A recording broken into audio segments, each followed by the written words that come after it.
Welcome to the Develop Yourself podcast, where we teach you everything you need to land your first job as a software developer by developing yourself, developing your skills, your habits, your network, and more.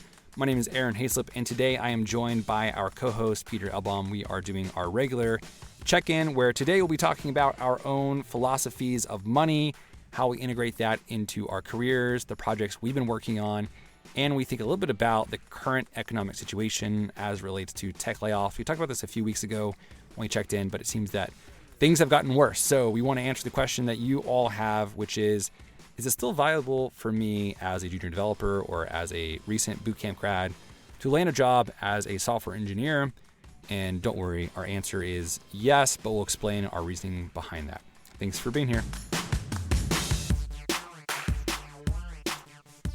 All right, Peter and I, in our every few week check-in, so we talked a little bit about this before we started recording, but we have a couple lists of things to catch up on and talk about. Maybe we can start with the back of your list because it's kind of the hot topic for our listeners, which is the economy and all of the layoffs.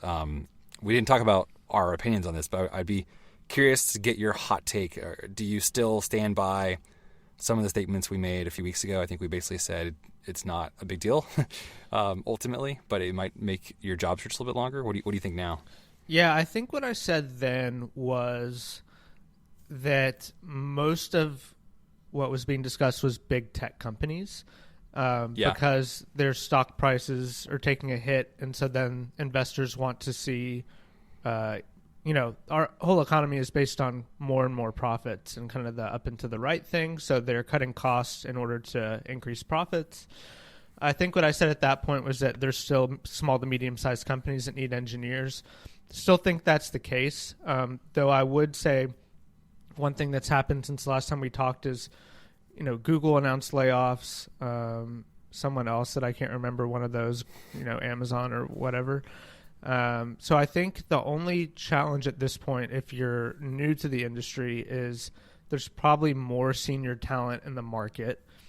And so it may be more competitive to get roles. So assuming the number of roles stays the same, more people in the market with more experience, probably it's a little bit harder. But also, on the flip side, if you're used to working at Google and getting all the perks and all the stock and all the salary, are you really then going to go work at a small to medium-sized company?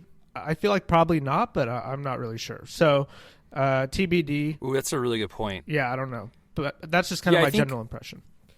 I think recently I've discovered just how much engineers make at big tech FANG companies, and it's a lot. So I think you're right about that. Like if you junior developers or folks looking for more entry level positions right now, I think need not be worried that their job is going to be taken by an ex-Googler, right? Or someone from a big tech that just got laid off. Because like if you look at compensation, man, for someone like at Google, like I would assume that a low level base would be like 190 plus. Mm-hmm.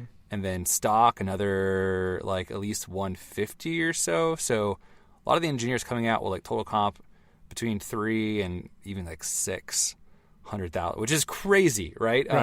To like, I think we just don't think about that because that's not most normal tech jobs. So yeah, I think you coming out of there and then going to take a role at a small medium-sized company making 130, 150,000.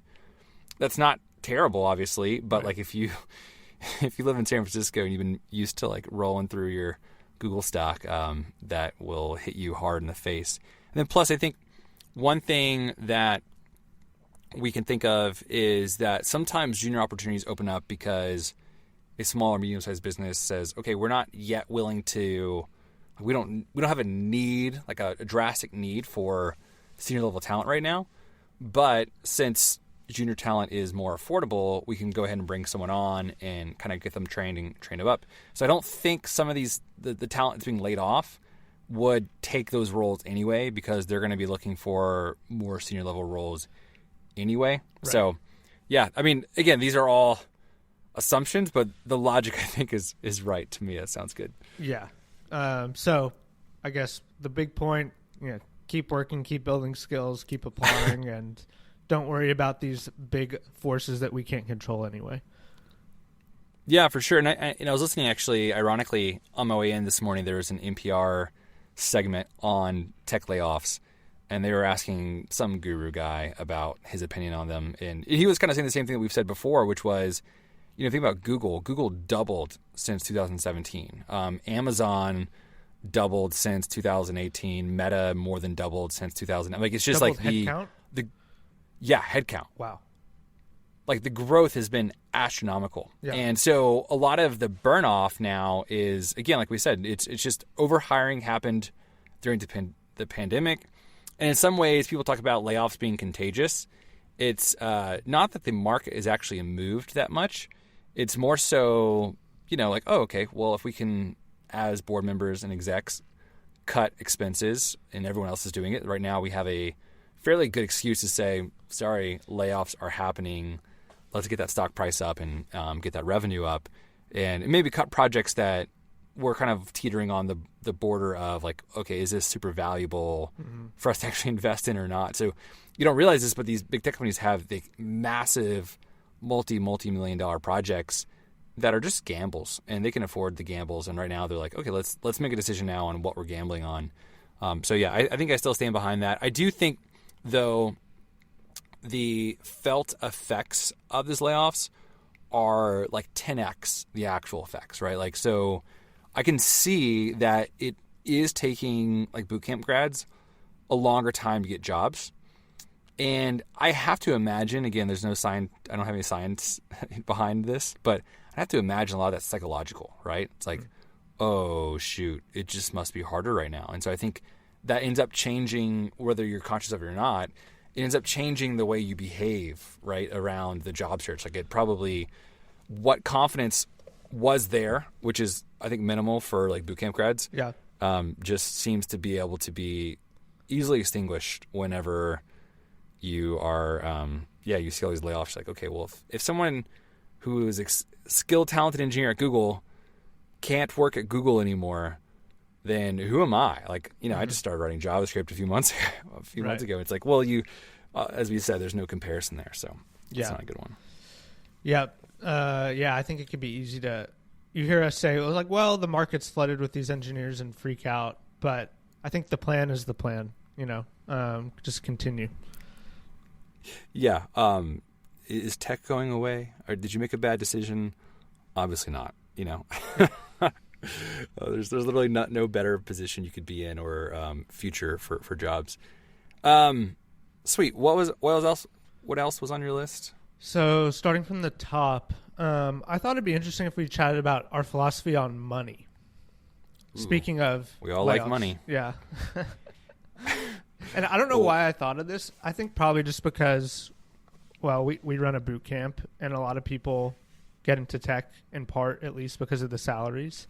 Totally. Yeah, and I did, just being honest. So, I don't know why exactly that occurred to me, but I thought it'd be interesting to talk about. Do you want to go first?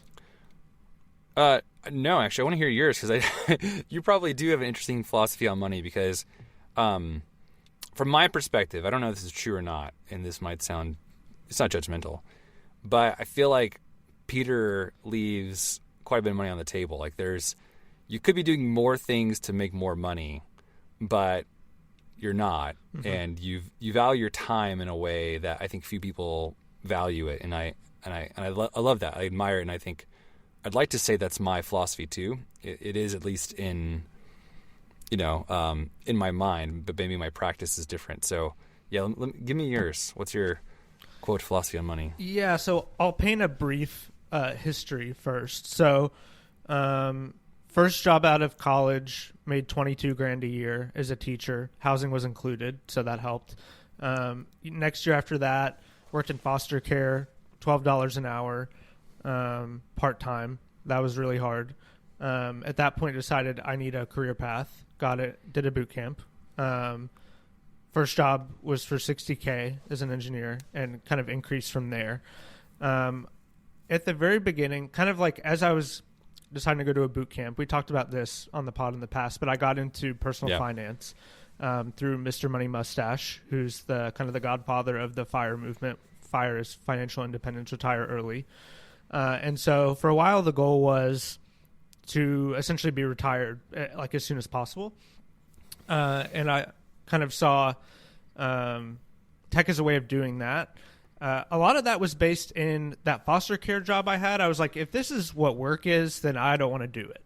And so, yeah, right. Yeah. And so it came out of a really hard time. And I think it took me a while to kind of update my philosophy. That happened more or less when I found Indie Hackers. So basically from the time I got my first engineering job, was trying to save and invest as much of my salaries as possible. Also had some debt to pay down. So I did that.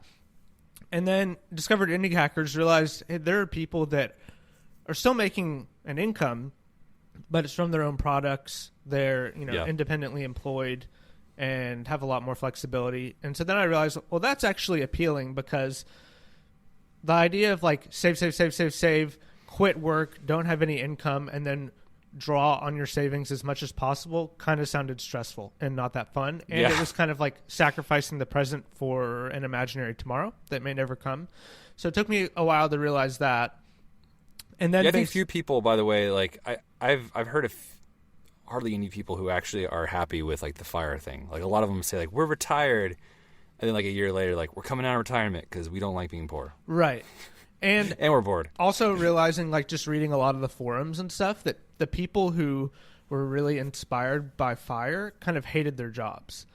And just seemed kind of generally unhappy. And I was like, okay, well, I think there's some interesting stuff here, like understanding compounding for the first time was really good. But reading some of these things, I was like, well, yeah, I don't know that this is exactly a great fit for me. And so then I thought it'd be great to still make an income, but just have more flexibility and autonomy. And so that kind of coincided, I think, probably a little bit with finding this guy, Daniel Vassallo, who is a big inspiration for what I'm doing now. And so he had this kind of like risk-averse approach to self-employment called Small Bets. So I took his cohort course and really enjoyed that and kind of got behind a lot of the philosophy. And, he has this quote where it's more or less where I'm at now, where he basically says, like, it's possible for your income to decrease 50%, but your lifestyle to increase 500%. And I feel like that's more or less been the case. So, and I think also along with that, before I quit work, I think like I started to question a lot of the things around work in general, but kind of the narrative you absorb unconsciously from the culture is like, you always want the promotion, you always want the raise. And I had a few times where that happened, where I got a title change and like a 5% raise, but like a 15% increase in responsibility. And I kind of realized like, oh, like just always chasing the more money is not always the best thing. And I realized at a certain point, like I actually value my lifestyle way more than I value money, as long as my needs are taken care of, I can pay bills.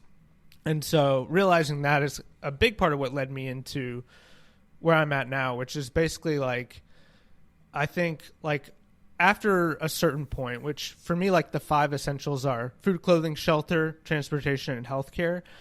Assuming those are taken care of and, you're able to maybe save and invest a little bit, at a certain point, like I think there's extreme diminishing returns from always chasing more and more money.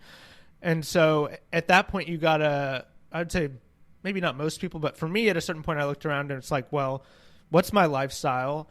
And am I connected to kind of any greater mission or purpose? So I'm still trying to figure out the latter, especially being a self-employed person. But the realization that like more money is not always going to be good for my life came a few years ago. And so now I am trying to emphasize kind of my day-to-day lifestyle a little bit more. And certainly, like you said, I've left money on the table. I was trying to like count up and try and do an apples to apples comparison. And when I had a 9-to-5, I would say in 2022, so I left my job February 11th last year. I'd say I probably took like a 20 to 30% pay cut last year compared to the year before. But on the other hand, like I took half of February off, all of March, and most of April. Like I was looking for contract work in April, but I was, aside from doing Parsity stuff in those months, I was kind of hanging out.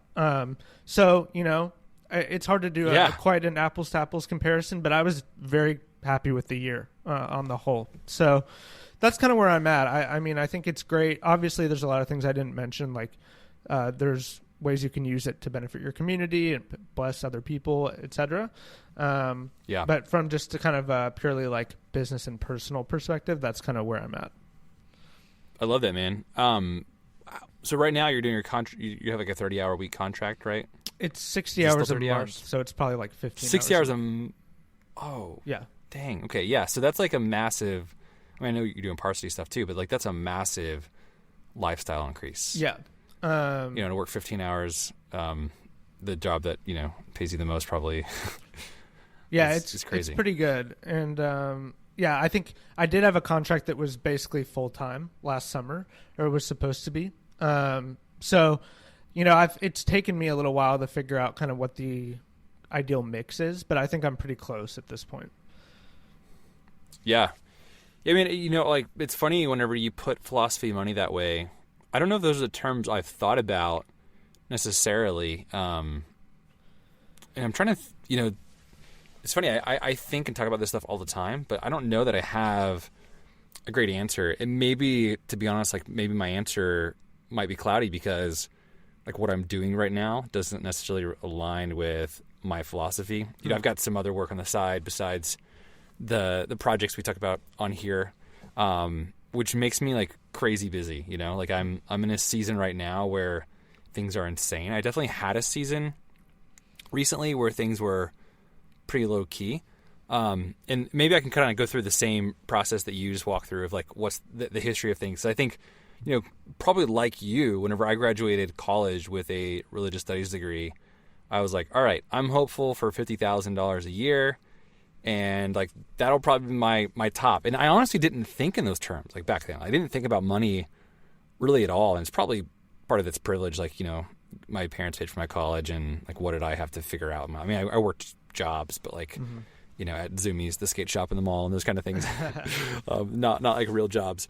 But then whenever I was engaged and thinking about getting married, that's all I could hope for was, man, if I just get like a normal job, like I don't care what happens. Like I want kids. I want to live with my fiance. I want to like have a good life. Like that would be awesome if I could just pay for our basic needs and expenses. And I think a lot of the friends I had or older folks in our life were kind of in that stage where, I mean, they didn't have an abundance, And then same thing for me, right? I went through a boot camp. It was funny, actually, backing up. I told a friend the other night that I remember looking at master's degrees online, like randomly way back in the day, thinking and telling my wife, well, we were probably in our first year of marriage, like, oh, it says online here that if I get this master's degree, I can make up to $80,000 a year. Like, wouldn't that be insane to make $80,000 a year? And for some people, that's, a lot of money. Mm-hmm.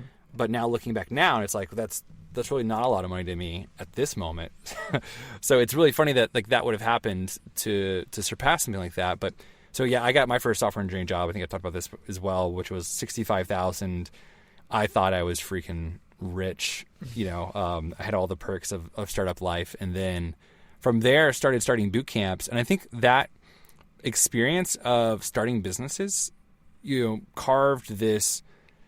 I don't know what the word is, but it's like this alternative path, right? Where it's like, oh wow, like there is power in being able to make your own decisions, create your own revenue, create your own income that I think few people actually experience, And then from there, I think it's just always been this mindset of like, oh, because I'm an entrepreneur, and if I don't quit being an entrepreneur, like eventually I'll probably be fairly wealthy. Like I don't know if that's an arrogant or ridiculous thought, but it's just in the back of my mind, like I'm not ultimately worried about finances, right? I kind of know that I'll probably be in the top, 5% of income, like in the country based off of, and not the jump from 5 to 2 to 1, by the way, is massive. So I don't mean the top 2 or 1, but the top 5%, I'll always be able to probably fairly easily pull in 200,000 plus, like if I wanted to, right? In a given time frame, just because like the going rate from my experience, being a software engineer, starting stuff, etc. Like that's just where it's at, So yeah, I don't know that I've like necessarily have strived after that. That's like hasn't been my end goal is to like make a lot of money. But at the same time, I've just known that like that is this path of like if you take this mix of entrepreneurship and tech, like it's going to be hard for you not to make a really great salary, so to speak. But I do think that there has been an evolution I've gone through, which I also at one point stumbled upon, not Mr. Money Mustache, but more or less the FIRE movement. And I never was under the impression that I would like save a lot of money and then retire, but I was under this sort of goal that I had for myself of making a ton, and then I wanted the fat FIRE. Oh, yeah. Like I wanted to not work, but also not be poor. Right. But I think I realized something you did, which was, oh wow, a lot of the people like you listen to. There's a podcast called Bigger Pockets, and it's this money podcast. Basically, people who are striving after financial independence through like real estate investing and those things like that. Mm-hmm. And most of the folks that come on the show to talk about trying to figure this out are people who hate their jobs, right? And it's like, oh well, I love my job because like I gave it to myself. So, like if I don't like it, like that's on me. I should go like create another job. And I remember that was my feeling recently. And I thought at the time that the goal for me and my work would be spend as little amount of time. I mean, do work that I love, but spend a minimal amount of time doing it. Like, and one of my values is like, I always want to be available, right? Like literally every single sporting event, like I'm not going to miss a single one ever because of work, right? You mean for your kids? For my kids, right, for the kids. And if I can do that, then and never like pass up a lunch. Like if a friend wants to grab lunch, like I'm always there. If a friend's parents die, like I will get on the plane and fly there. Like, if like there's someone's getting married, like I'm going to the wedding. It doesn't matter like where it's at. Like I want to be able to have the financial like flexibility that like I don't have to pinch pennies, but also like the schedule where if I want to go, I can go. But I think like you along the way, I realized, well, I really like the work I'm doing. And then this year especially has been different because all of my kids are in school. So they're all like at school full time. My wife's working full time because she wanted to, not necessarily because she had to. And I'm like, what would I do anyway? Like if I worked less, like what would I be doing with myself? Like I just like be in your house by yourself. Yeah. And I think my hobby is like thinking about businesses and starting businesses, right. So I don't know. It's kind of evolved where like, all right, now I've got so many irons in the fire that I do risk like being overworked and burnout, but I've also got like very clear boundaries set up to where like I'm still at the point where I'm like, I'm never going to miss a sporting event. Mm-hmm. I'm never going to miss something. Like nothing is ever going to take me away from like the things that I really value, which is being with my kids and my wife, going on trips with her, having dates. Like we don't miss a date night. Like every week we just don't. So I think as long as that's the case for me, like money is a byproduct of it. And, I admit like that's just, it's hard, man. Like I see, like what it can get you. And I think the thing I'm trying to keep in my mind is like, all right, if I'm going to make more money, which is probably just a byproduct of my favorite hobby, which is to like think about businesses, then I want to think about it as, and this is the thing I always think about is money is time frozen, right? Like it's the most valuable asset you have is not your money. So it's, and we've talked about this a lot before, and even on this podcast, I think, is like trading your time in for money is a stupid trade, right? Like you're literally, you've got a finite amount of life in you, and trading that time just for money, and if there's no other like value there, it's like the worst trade you can make. It's like literally selling your soul to the devil. But on the other hand, since time is not renewable, we can look at money. Money is completely renewable. Like you can make a ton of money in a day, depending on what you do. If you exercise the right levers and if you have leverage, i.e. if you own a company or have equity in companies, or if you own stock or those kind of things, it's massive leverage, unlike a W-2 job.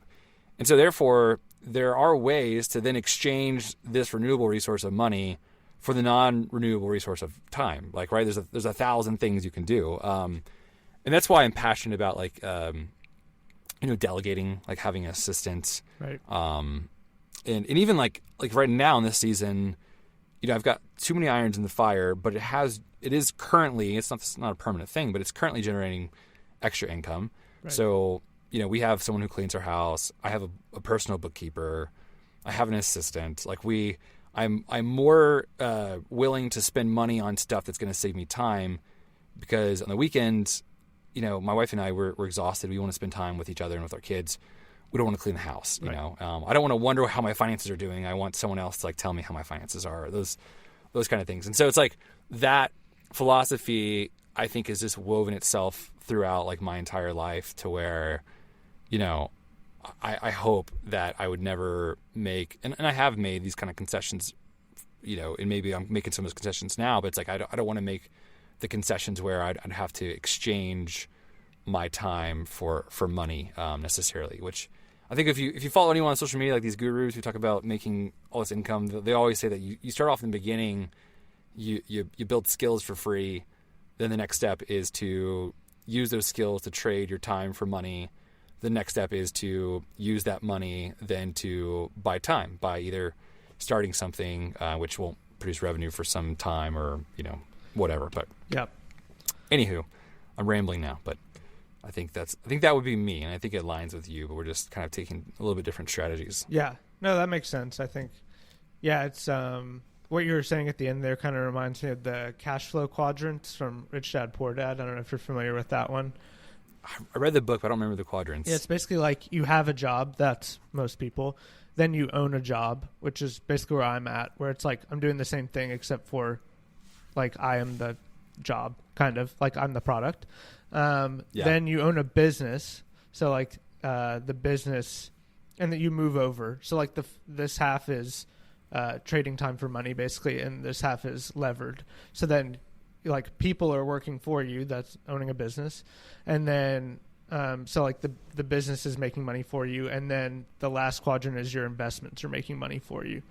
So anyway, I thought that was when I saw that, I was like, okay, that makes sense, where you're like levering up slowly over time.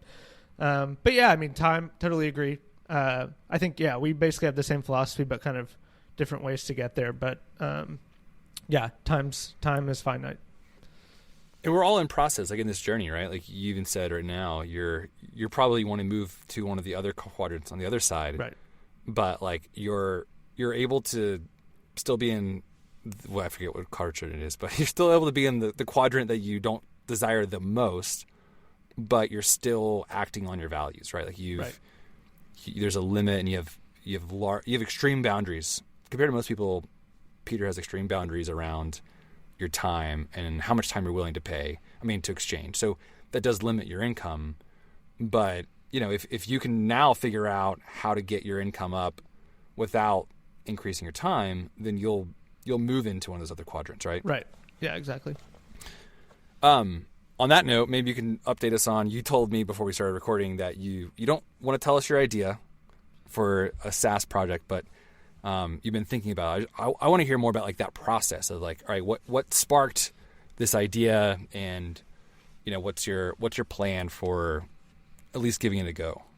Yeah, so this idea I've actually had for a really long time, and it's kind of morphed a little bit, but essentially like I'm trying to take the pressure off. So we've talked on this podcast in the past about how like I think I built up this idea of like building a SaaS into something that was like too extreme almost. So looking at people like anybody that's notable on Indie Hackers, for example, where it's like they are this thing. Like Cortland is Indie Hackers, and it's like, I was thinking like, well, I need to kind of find my life's work via this SaaS. And so I think framing it in that way always made it really intimidating to start. And then on the flip side, you have people like Peter Levels, who started Nomad List, where he's just starting stuff all the time. It's kind of like his art. Yeah.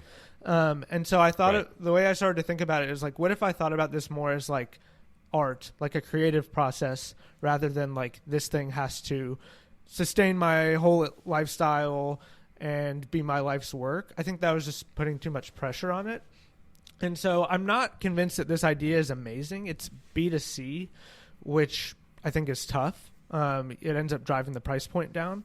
That's business to consumer for people that aren't familiar. So basically like a consumer app, like I don't even know off the top of my head, like let's say an Uber, but it's not Uber. But like it's for people, not companies. B2B is the other. So automatically the price point is lower. But everyone always says, either solve your own problem or get to know a group of people really well and solve their problem. This is a problem that I have. So I think even if nothing else, I'll be able to use this app. What I'm a little bit like, I think I just need to get going. Kind of like we tell students, like just start building, learn by doing. But the thing I'm debating a little bit right now is I'm thinking about using Remix, which is a new React framework. Just because I think it'd be fun. It has like Prisma built in and stuff. But then there's also a learning curve. It slows me down. So I'm basically trying to decide right now, like, do I just use the technologies I know and build, or like take some time to like learn this new thing along the way? So still trying to figure that out. But I think basically I'm just trying to take the pressure off and trying to do what I set out to do when I pursued this self-employment, which is like to have the time to do this kind of thing, which I do. But I think I've just been like, I've struggled my whole life with perfectionism. And so I think that's bled in a lot to this whole thing. And then I think the last time we spoke, like I was a little bit confused because it was like, well, I already am kind of living the lifestyle I want. And so now what's my motivation? Because like that in theory was supposed to be the motivation, but I already got the reward. So now the way I'm thinking about it is like, this is a active creation, and like let's just have fun with it and not have to make it into this like huge thing.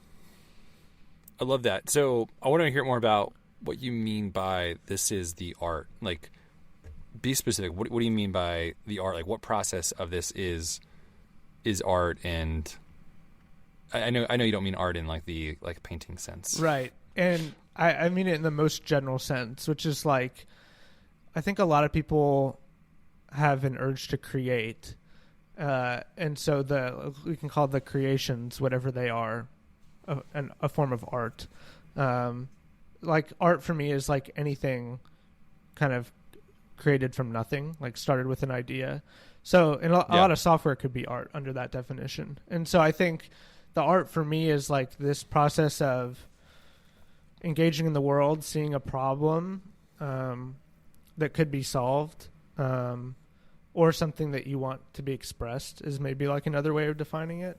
And then using the skills that are at your disposal in order to solve that problem or express that idea. So that's kind of the way I think about it. I love that. So in this new venture, let's say that you go after it, right? You sink hundreds of hours into coding up this app. You put it out there. You do your best to like figure out marketing and all that. You said something along the lines of, this is at least something that you would use, right? Like, what's worst case scenario for failure? Like, if suddenly, like, if you did all this and it didn't work out, how would that feel, or what would your takeaways be?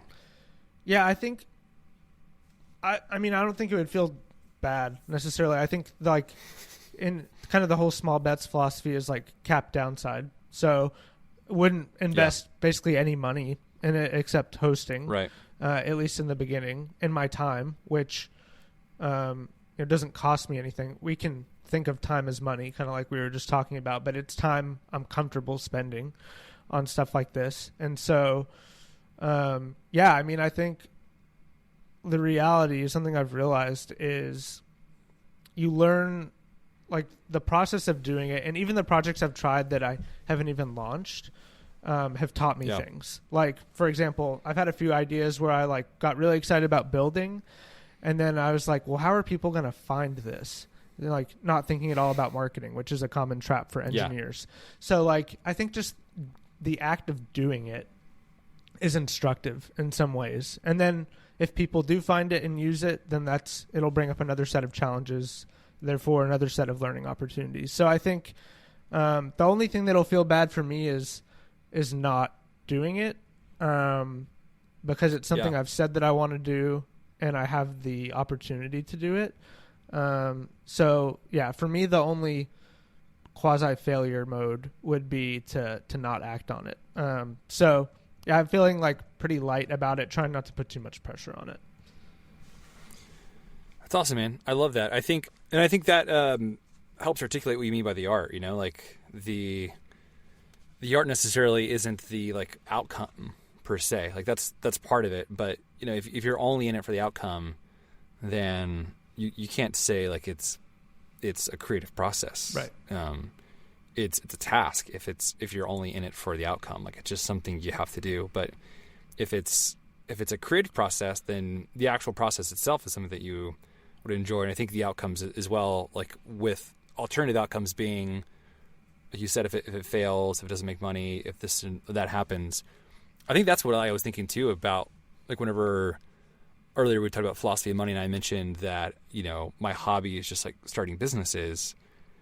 Most of those have failed, DevMint being the most recent example. But even that, it was in the process of trying to figure out the levers and identify like what would make a business work and what doesn't. And even like in this whole mix of pricing, marketing, who's the customer, how do you know the product, like what's the offering, like all those things are, I think for me, like the fun creative part of it that like, I would probably more or less do this if it didn't make money, but money is probably like the strongest metric to explain whether or not like you made something that was good, right. And that's probably true of most things, like, how do you know if a painting is amazing? Well, beauty's in the eye of the beholder, but if someone pays a good deal for it, that's probably a good indication that like, oh, this is a great artist. So I kind of felt the same way about business. It's like, all right, if I make something and no one wants it, then like there's lessons to be learned from that. But ultimately I'm going for this thing that makes money because then people would say that this is something that adds value to my life. Like this is valuable. So therefore, there's money attached to it, but it's more of like a metric of success than it is like it should not be the end goal necessarily. Right. It is the end goal because you don't have a business that does it without making money, but it's not like the purpose, right. If I should say, I guess. Yeah. Have you heard that? That's what you're saying. Kind of what you were just saying, but Derek Sivers has this phrase that like money is a neutral indicator of value. So it's like, I have a Derek Sivers book, but I haven't read it. Yeah. I don't know which one it comes from, but Cal Newport talks about that in So Good They Can't Ignore You, which basically is like, it's more for people that want to like be self-employed or want to go do their own thing. It's like if people will pay you for it now, that's the best indication you have that this is something that you could do, because money's a neutral indicator of value. So it's indicating to you that, you have something that is adding value to people. So basically the same idea. Yeah, that's awesome. Yeah, so I can give a couple updates real quick, unless you have anything else to share about your indie project, your indie hacker project. I call it the indie hacker project, but I guess it's... Yeah, no, hopefully more updates next time. I feel like I say that every time. But, I feel like I have it clear in my mind now. So we'll see. But you should have joined 90 Days of Action. I know, yeah. Well, I actually didn't know what I wanted my goals to be. But on that note, how is that going? It's week 2. I mean, I think you could jump in if you'd like. Yeah, it's awesome. It's crazy. It's a small crew. We've got about 15 people, and what as I talked about before, everyone set their goals for the 90 days, and we kind of try and have them think about their goals in terms of like the next 10 years and then 1 year, and kind of work back from there to like the first quarter. And we say you should only have between 1 and 3 goals, because more than that would be ridiculous. They should be big goals that change your status quo, right? Stuff that like if if one of your goals is to brush your teeth every day, like that's not an exciting goal. Right. And then we ask you, based off of that goal, which is ultimately an outcome that you want to be true at the end of the 90 days, we ask you then to break it down into like weekly or daily commitments. And then based on those commitments, we walk you through a process in which you're actually going to create like a scorecard, so a spreadsheet, which you have inputs. Your inputs are your commitments, right? The things you actually did. And then every week you would also have like milestones or outcomes. So based off of the inputs, what are the outcomes? I think I might have explained this last time, but like a quick example is I want to be at, I want to look good in a bathing suit, might be one of them. And it's like, okay, what does that mean? It's like, I want to be at 12% body fat by the end of 90 days of action. So, all right, how do you do that? Well, I need to eat less calories and work out more. So how do you do that? Well, every day I'm going to track my calories and I'm going to weigh myself. I'm going to go to the gym, whatever it is. So all those things you're doing, eating less, working out, all those are inputs. Your outputs, or the things that you're measuring, the outcomes are, photos, body fat percentage, your weight, your measurements, whatever those things are, right? And so what you're essentially doing is every week you're looking at your inputs and your outputs and trying to figure out, all right, do those things align, right? Were my inputs enough to give them the outputs I want? And some things like weight loss, for example, from week to week, it might be hard to tell, but over a 4-week period, you could start to get an idea of like whether those things are actually working or not.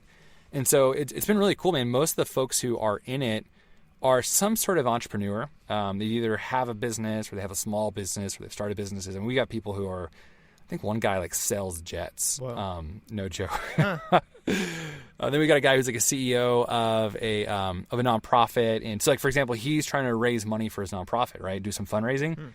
And so one of his things was, I'm committed to having 3 meetings a week with donors. And some of the feedback we gave him was, well, that's not an input, right? Because an input is something that you can control.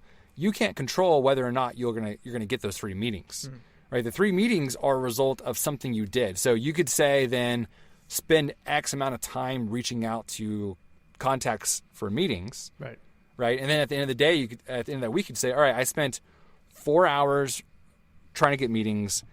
I got 4 meetings. So, okay, based off that logic, an hour of work equals a meeting. How many meetings do I want? You can start to kind of, you don't have to be super scientific like that, but we're thinking through like what are the things you can control versus the things that you can't control. So, even with your SaaS thing, it's like, okay, maybe Peter, you can't like figure out what it means to have that all accomplished this week, but you can have Pomodoros that would, Pomodoro is like a measurement of like time, focus time, working like 25 minutes. You can have like a Pomodoro goal. At the end of that week, you could have like milestones that you wanted to hit. I wanted to have the landing page deployed, for example. And it's like, well, okay, my Pomodoro goals was 15 Pomodoros and I don't have the landing page deployed. So why is that? And there might be some other kind of outside reason, but it could be that wasn't enough. Like those weren't enough Pomodoro. So next week you need to do 20 or 30 and see if you can achieve like whatever that milestone was. So anyway, all to say, we're only week 2 just started, and we're doing like these weekly like hangouts on Zoom, and everyone's just sharing like what they're thinking through. And I think the coolest feedback has been that people are just excited to be a part of a community where other people are like holding them accountable to like doing it. There's other people who are, and everyone has an accountability partner. Everyone needs you to show up and actually do what you said you were going to do. And what we all realize is, hey, the things that we're trying to do actually like are not that difficult. Like they're not difficult things. It's just that normally we get distracted. But now that we have this system, this community in place, it's pretty easy to just follow through on the things you said you were going to follow through on because everyone else is asking about it. They're hopeful that you would achieve it. And I think one of the greatest pieces, another thing that I keep hearing is people enjoy being around other people who are, quote, like thinking this way.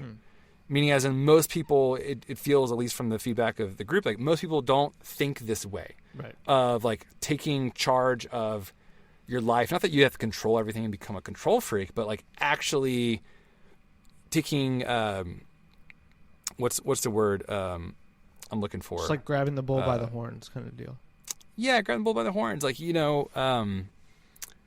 don't know. There's a word being like intentional about the way you want your life to look, what you want to get done. Yeah, that you're not a victim to your circumstances. Yeah. And some folks in the group, for example, they've worked in ministry or nonprofits or whatever their whole life, and this one guy, and if he listens to the podcast, I'm sorry for talking about you, bro, but he's doing like fitness coaching, right? And it's going to change his life because he's already making great money from having a handful of clients, and he's killer at it. And it's what he's passionate about. So it's just really cool that so that's what we hear a lot is that, okay, this is awesome to find other people who are also wanting to make these changes in their lives that are different. And then for me and Scott, so Scott's the one who started 90 Days of Action with me. He's my accountability partner, and we're working on this business. And I don't know if I talked about it before. Did I talk about Freed Up last podcast? Yeah. Okay. So I think we're doing that. I think we talked really... about it on the pod. You and I have talked about it. Oh, okay. So we're working on a business where essentially a business owner would hire us, and we would give them we're calling it a fractional executive assistant.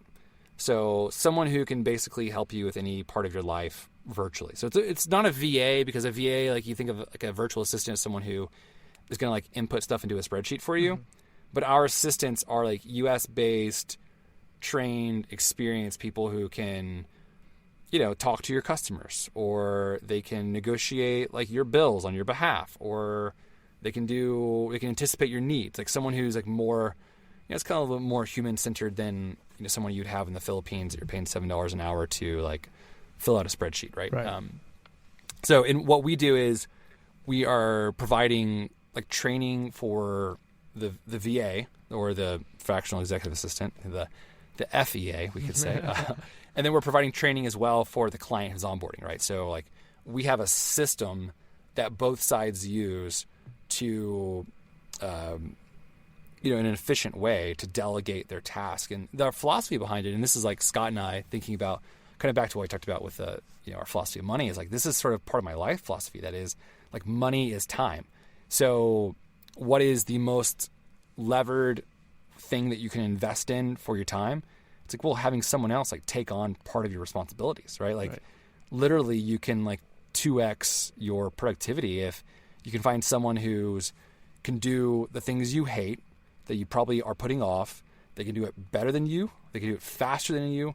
They enjoy it, and they can do it for cheaper than you, right? That's like, why would you not do that? And so that's essentially what I've done. Like, I think I gave the example recently that last week, my wife told me, we were like brushing our teeth before bed. She's like, oh, thanks for making me a doctor's appointment and a dentist appointment. We needed to find a new primary care provider and all this kind of stuff. And I was like, oh, I didn't do that. Like Jamie did that. I told Jamie, my assistant, I was like, I need my wife. She works these hours.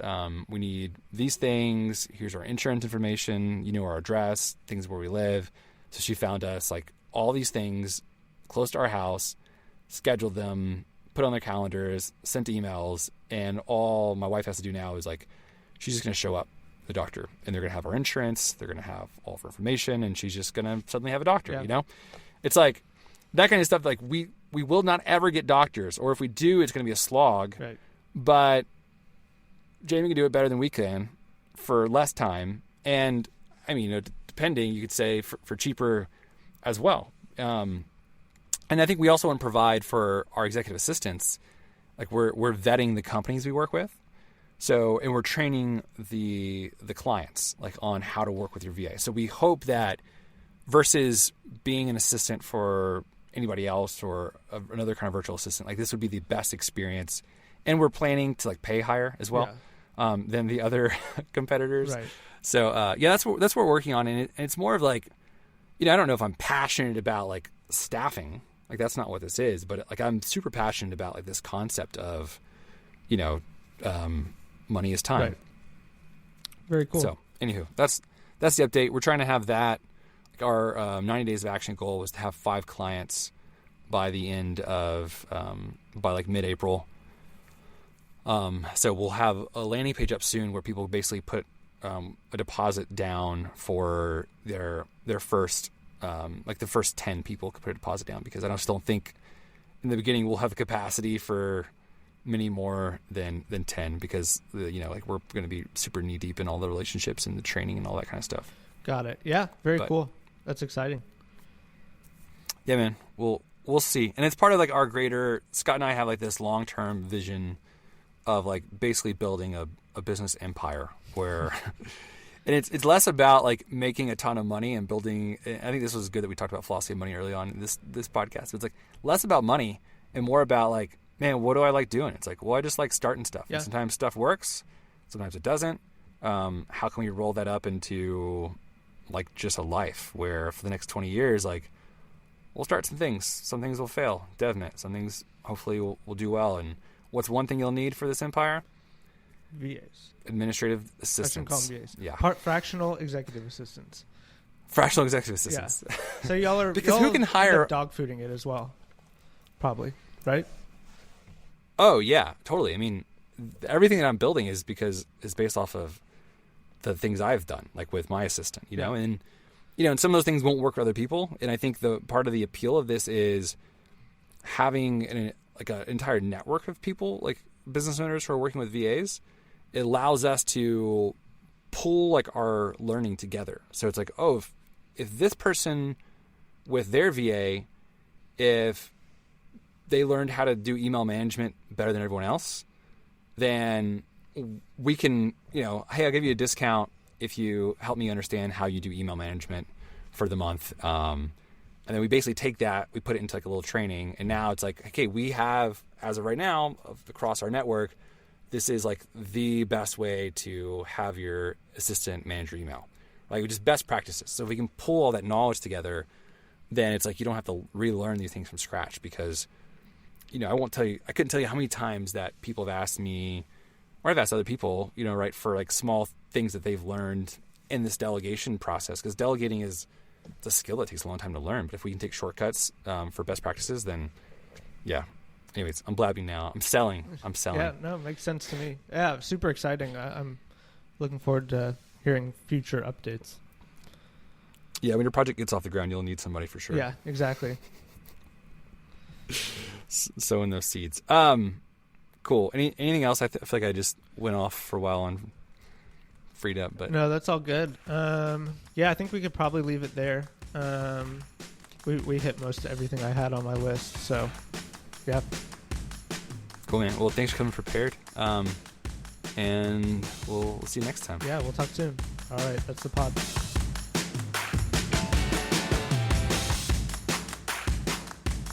That does it for today's episode of the Develop Yourself podcast. To learn more about becoming a software engineer with us, visit parsity.io. That's parsity.io. That is our online code school geared toward those who have a little bit of experience already coding. And if you don't have that experience yet, you can enter Dev 30, which is a 30-day JavaScript course where you work on not only your skills in JavaScript, you work on your networks, you work on your habits, and you work on your mindset. So visit dev30dev30.xyz to learn more about that. We've got other links as well, Peter's YouTube channel and some other things that you might want to check out if you are interested in learning more about some of the things that Peter and I are working on. See you all next week.